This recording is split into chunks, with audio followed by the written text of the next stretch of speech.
یہ بھائی نے فرمایا کہ میرے کان میں ایک دانہ ہے جس سے بعض اوقات پانی رس کر باہر آ جاتا ہے، تو کیا ایسا ہو سکتا ہے کہ جب میں نماز پڑھنے لگوں تو اس میں کان میں پہلے اچھی طرح ٹیشو ڈال دوں تاکہ وہ باہر نہ نکلے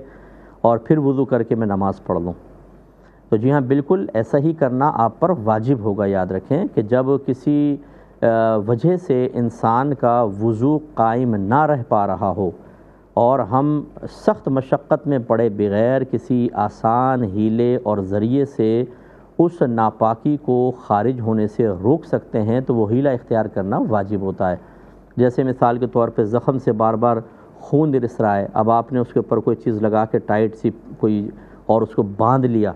سختی کے ساتھ کہ اب وہ خون بلڈ باہر نہیں آئے گا،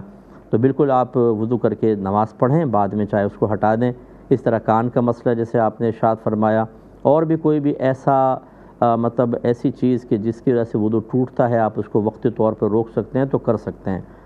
جیسے ایک تو ہوتا ہے کہ دیکھیں کبھی کبھار ہوا کا غلبہ ہوا، خروج ہوا کا، تو اس میں تو حکم یہ ہوتا ہے کہ پہلے آپ اس حالت میں نماز نہیں پڑھ سکتے، نماز توڑ کر معاملہ کر کے دوبارہ آپ وضو کریں گے۔